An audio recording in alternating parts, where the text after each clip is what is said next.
दोस्तों आज हम इस वीडियो में बिहार बोर्ड 10th क्लास का संस्कृत का दो ऐसे चैप्टर का ऑब्जेक्टिव क्वेश्चन बताने वाले हैं जिस चैप्टर से ना दो ये को मिलाकर 15 नंबर का एग्जाम में आ जाता है। एकदम जो जो बताएंगे वही एकदम हुबहू आ जाएगा। तो अच्छे से आप लोग याद कर लीजिए। मैं दोनों चैप्टर का वो इंपॉर्टेंट ऑब्जेक्टिव क्वेश्चन आपको बता देता है और सारा का सारा एकदम अच्छे से याद कर लेना। आपको खुद देखने को भी मिल जाएगा कि यही सब तो क्वेश्चन एग्जाम में आता है बार बार, ठीक है ना। तो ये सब क्वेश्चन आपको मैं बता रहा हूँ, आप लोग अच्छे से याद कर लीजिए, ठीक है ना। चलिए स्टार्ट करते हैं। सब लोग वीडियो को लाइक कर दीजिए। देखिए दोस्तों, आपका पहला नंबर क्वेश्चन, ये क्वेश्चन पहला और दूसरा इन दोनों में से एक क्वेश्चन इस बार का बोर्ड एग्जाम में आएगा, ठीक है ना। तो पहला नंबर क्वेश्चन है वेदा हमेतम पुरुषम महानतम डैश डैश, यह मंत्र किस उपनिषद से लिया गया है। तो पहला नंबर क्वेश्चन का आंसर हो जाएगा आपका बी नंबर श्वेता पुरानिषद, ऑप्शन नंबर बी आपका बिल्कुल सही जवाब हो जाएगा। दूसरा नंबर क्वेश्चन है मंगलम पाठ कहाँ से संकलित है। दोस्तों याद रखना, मंगलम जो आपका पाठ है ना वो उपनिषद से संकलित है। आपका दूसरा नंबर का आंसर हो जाएगा सी नंबर, बिल्कुल सही जवाब हो जाएगा। आप इसे अच्छे से याद कर लीजिए, ठीक है ना। और दोस्तों आपका तीसरा नंबर क्वेश्चन है कि अणु अणियान महत्व डैश डैश महिमा मांतमन मंत्र किस उपनिषद से संग्रहित है। तो आपका तीसरा नंबर क्वेश्चन का सही जवाब हो जाएगा ऑप्शन नंबर बी हो जाएगा कठोपनिषद, याद रखना। चौथा नंबर क्वेश्चन है नदियां नाम और रूप को छोड़कर किसमें मिलती है। तो नदियां नाम और रूप को छोड़कर ना समुद्र में विलीन हो जाती है, समुद्र में मिल जाती है। तो चार का आंसर आपका ऑप्शन नंबर ए बिल्कुल सही जवाब हो जाएगा, ठीक है। पाँच नंबर दोस्तों क्वेश्चन है कि महान से भी महान क्या है। दोस्तों महान से भी महान क्या है, आत्मा। देखो सूक्ष्म से भी सूक्ष्म, महान से भी महान, बड़े से भी बड़े क्या है, आत्मा है, याद रखना, ठीक है। और अगला क्वेश्चन है यह संपूर्ण संसार किसके द्वारा अनुशासित है। तो परमात्मा के द्वारा, ऑप्शन नंबर आपका 6 का बी नंबर एकदम बिल्कुल सही जवाब हो जाएगा। आप लोग इसे अच्छे से याद कर लीजिए, 6 का आंसर आपका बी नंबर मिल जाएगा, ओके, याद कर लीजिए। दोस्तों वीडियो के डिस्क्रिप्शन में एक फ्री व्हाट्सएप ग्रुप का लिंक है, आप लोग ज्वाइन कर लीजिएगा ताकि उस ग्रुप में आपको वीडियो PDF या फिर लाइव क्लास सब मिल सके। एकदम बिल्कुल फ्री व्हाट्सएप ग्रुप है, तो उसे ज्वाइन आप लोग जरूर कर लीजिएगा, ठीक है। देखिए डिस्क्रिप्शन में लिंक दिया गया है, ओके, तो आप जरूर ज्वाइन कर लीजिएगा मेरे दोस्त। अगला क्वेश्चन है आपका 7 नंबर ई क्वेश्चन। देखिए ई क्वेश्चन 2024 में अभी फिलहाल पूछा था कि सत्यमेव जयते किस उपनिषद का मूल मंत्र है। तो दोस्तों आपका आंसर हो जाएगा क्या हो जाएगा, मुंडकोपनिषद या फिर कठोपनिषद। 7 का आंसर आपको याद रखना है, मुंडकोपनिषद, ऑप्शन नंबर सी हो जाएगा, ठीक है ना। अगला क्वेश्चन है हिरण्मय पात्रेण डैश डैश दृश्यते, यह मंत्र किस उपनिषद से उद्गृहित है।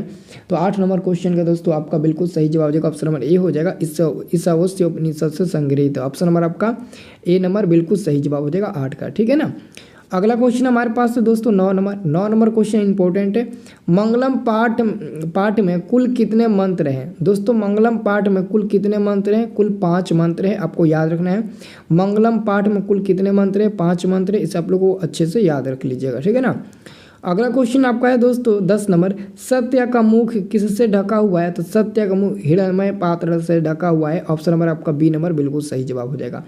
अगला क्वेश्चन आपका है सत्यमेव जयते किस उपनिषद से संकलित है। सत्यमेव जयते 11 नंबर क्वेश्चन का आंसर हो जाएगा बी नंबर मुंडकोपनिषद, याद रखना। छोटे से भी छोटा और बड़े से भी बड़ा क्या है दोस्तों, तो मैंने बोला था ना आत्मा है, ऑप्शन नंबर आपका बी नंबर सी नंबर बिल्कुल सही जवाब हो जाएगा। अगला क्वेश्चन आपका है दोस्तों 13 नंबर, नदियाँ समुद्र में कैसे मिलती है, नाम और रूप दोनों को छोड़कर। तो नाम और रूप को छोड़कर, याद रखना, नाम और रूप को छोड़कर, ऑप्शन नंबर आपका 13 का डी नंबर बिल्कुल सही जवाब हो जाएगा, ओके। चलिए 14 नंबर क्वेश्चन है किसकी जीत नहीं होती है। तो असत्य की कभी भी जीत नहीं होती है दोस्तों। 14 का आपका आंसर मिल जाएगा सी नंबर, इसे याद रखना, ये क्वेश्चन इस बार के बोर्ड एग्जाम में आएगा। और अगला क्वेश्चन आपका है 15 नंबर कि अणु अणियान डैश डैश महिमान पदांश के रिक्त स्थानों में कौन सा पद मतलब कि भरेंगे। अणु अणियान महत्व, ऑप्शन नंबर आप भरिएगा ए नंबर, 15 का क्या भरिएगा, ऑप्शन नंबर ए वाला भरिएगा। अगला क्वेश्चन है स्वर्णमय पात्र से किसका मुंह ढका हुआ है। तो सत्य का मुंह ढका हुआ है, ऑप्शन नंबर 16 का ए नंबर बिल्कुल सही जवाब हो जाएगा। 17 नंबर क्वेश्चन है यथा नदा स्नंदमाना डैश डैश पुरुष मुपैति दिव्यम पदांश किस उपनिषद का है। तो 17 का आपका बिल्कुल सही जवाब हो जाएगा C number Mundakopanishad, option number C हमारा बिल्कुल सही जवाब हो जाएगा, इसे आप लोग याद कर लीजिए, ठीक है ना। अगला क्वेश्चन आपका है दोस्तों 18 नंबर कि अत्यति के पद का अर्थ क्या होता है। ये क्वेश्चन 23 में पूछा है ना, तो ये क्वेश्चन इस बार के 25 बोर्ड एग्जाम में पूछेगा, इसे नोट कर लीजिए, एकदम हुबहू यही क्वेश्चन पूछेगा। तो 18 का आपका बिल्कुल सही जवाब हो जाएगा दोस्तों, ऑप्शन नंबर ए हो जाएगा पार कर जाता है, ठीक है ना। 19 नंबर आपका क्वेश्चन है कि ऋतस्य का पद का अर्थ क्या होता है, सत्य होता है। इसका आंसर हो जाएगा सी नंबर 19 का, ठीक है ना। तो ये आपका एक हो गया और एक दोस्तों आपका अगला चैप्टर हो गया। ये इन दोनों चैप्टर का important objective question board exam में हमेशा पूछते रहता है, तो इसे आप लोग याद जरूर कर लीजिए। पहला नंबर दोस्तों क्वेश्चन है, मेगास्थनीज पटना किसके समय में आया था। दोस्तों मेगास्थनीज पटना चंद्रगुप्त मौर्य के समय में आया था। ऑप्शन नंबर आपका सी नंबर बिल्कुल सही जवाब हो जाएगा, ठीक है ना। मेगास्थनीज चंद्रगुप्त मौर्य के समय में आया था, ठीक है ना। और मेगास्थनीज यूनान का राजदूत था, ठीक है ना। अगला क्वेश्चन है, पाटली पुष्पों की पुतलिका रचना के आधार पर पटना का कौन सा नाम है दोस्तों। तो पाटलिपुत्र यानी कि आपका दूसरा का आंसर हो जाएगा ऑप्शन नंबर आपका सी नंबर हो जाएगा। तीसरा नंबर क्वेश्चन है, पटना में कुमुदी महोत्सव कब मनाया जाता था। तो पटना में कुमुदी महोत्सव कब मनाया जाता था, गुप्त शासनकाल में। ऑप्शन नंबर आपका ए नंबर बिल्कुल सही जवाब हो जाएगा, याद कर लीजिएगा, ठीक है ना। अगला क्वेश्चन है, कुमुदी महोत्सव किस ऋतु में मनाया जाता था। अगर काल पूछेगा तो गुप्त वंश काल में बताइएगा, और अगर दोस्तों ऋतु पूछेगा तो शरद ऋतु बताइएगा। डी नंबर वाला बिल्कुल सही जवाब हो जाएगा।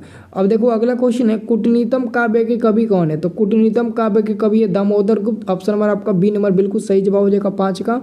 और अगला क्वेश्चन है, सरस्वती का कुलगिरी कौन सा महानगर था। ये क्वेश्चन इस बार ऑलरेडी पूछा गया था, ये भी क्वेश्चन इस बार पूछा गया था। सभी के सभी इजी क्वेश्चन है, तो आप लोग बताइएगा। पाटलिपुत्र यानी कि पटना, ये दोनों का दोनों क्वेश्चन इस बार पूछा गया है, इजी क्वेश्चन है ना। अब देखिए अगला दोस्तों आपका क्वेश्चन आता है कि परिभूतम पुरंदम स्थानम की संज्ञा किसे दी गई है। तो पाटलिपुत्र नगर को दिया गया है। ऑप्शन नंबर आपका ए नंबर हो जाएगा। 8 नंबर क्वेश्चन है, गुरु गोविंद सिंह का जन्म स्थान कहाँ है। तो गुरु गोविंद सिंह का जन्म स्थान पाटलिपुत्र है, क्योंकि गुरु गोविंद सिंह सिख संप्रदाय के 10वें गुरु हैं, जिनका जन्म पटना में ही हुआ था। ऑप्शन नंबर ए हो जाएगा आपका बिल्कुल सही जवाब। अगला क्वेश्चन है, यूनान का राजदूत कौन था। तो मेगास्थनीज। ऑप्शन नंबर आपका ए नंबर हो जाएगा। और 10 नंबर क्वेश्चन है, किसके काल में पाटलिपुत्र की रक्षा व्यवस्था उत्कृष्ट थी। तो चंद्रगुप्त मौर्य के शासनकाल में। ऑप्शन नंबर आपका ए नंबर बिल्कुल सही जवाब हो जाएगा। अगला क्वेश्चन है दोस्तों कि पाटलिपुत्र एवं पाठ में किस शहर का वर्णन किया गया है। तो पटना शहर का वर्णन किया गया है। ऑप्शन नंबर आपका सी नंबर सही जवाब हो जाएगा। दामोदर गुप्त ने किस काव्य की रचना किया था।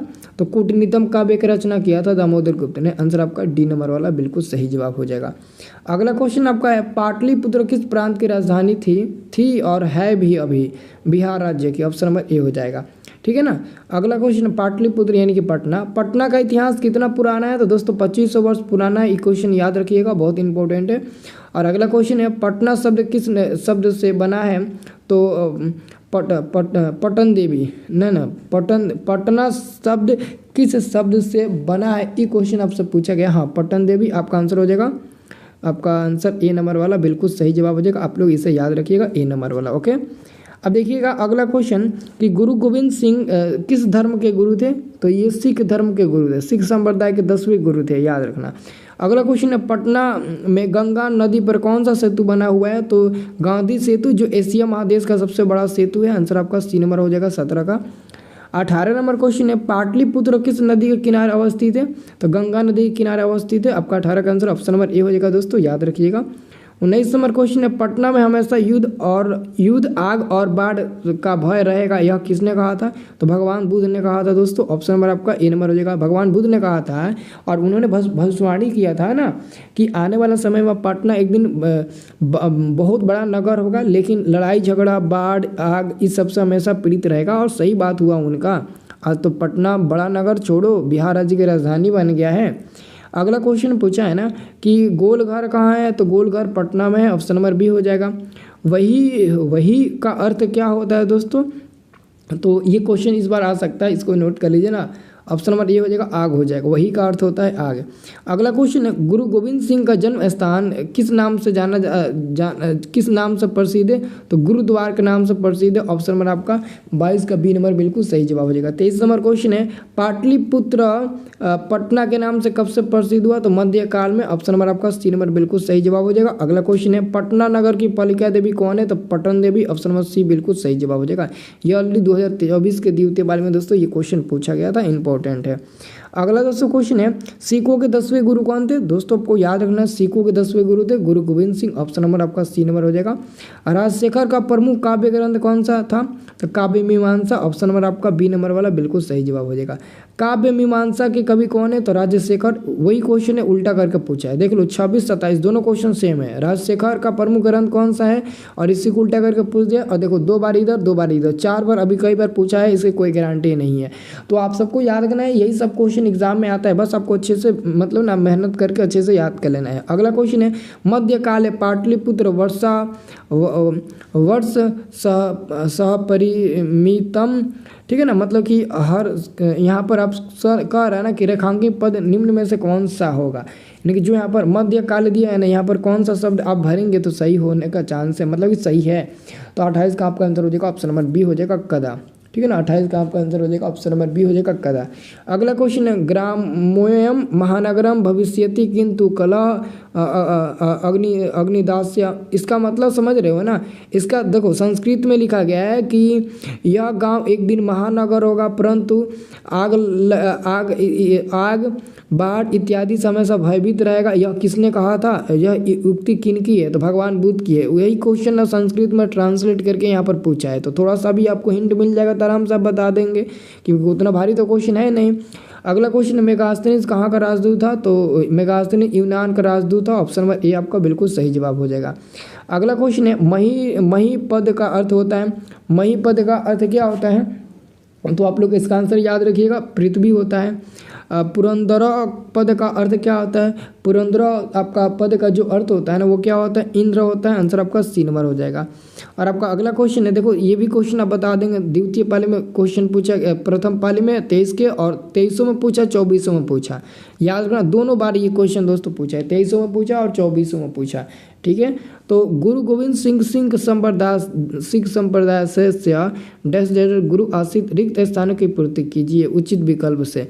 कह रहा है कि गुरु गोविंद सिंह सिख संप्रदाय के कौवे गुरु हैं, 10वां गुरु है ना, तो 10म दिया है ना, तो यहाँ पर लिख दो 10म लिख दो, क्या दिक्कत है? 10म हो जाएगा, सही आपका बन जाएगा ना, 10म लिख दीजिएगा तो सही बन जाएगा, यानी कि आंसर सी नंबर हो जाएगा। देखो जो क्वेश्चन 24 वाला जो पूछा ना उसको एकदम अच्छे से याद रखना, क्योंकि 24 वाला 25 में रिपीट करेगा, ये 100% गारंटी है, क्योंकि आप लोग आंखें के सामने देख रहे हो जो क्वेश्चन 23 में आया था वही क्वेश्चन 24 में आया था, रिपीट किया है ना। हाँ तो याद रखना। और यही आपका चैप्टर था, और इम्पोर्टेंट 1-2 चैप्टर है उसके भी हम बता देंगे, आप लोग अच्छे से याद कर लीजिएगा, ठीक है ना। इस वीडियो में बस इतना ही है, इससे अच्छे से आप लोग याद जरूर कर लीजिएगा, ठीक है।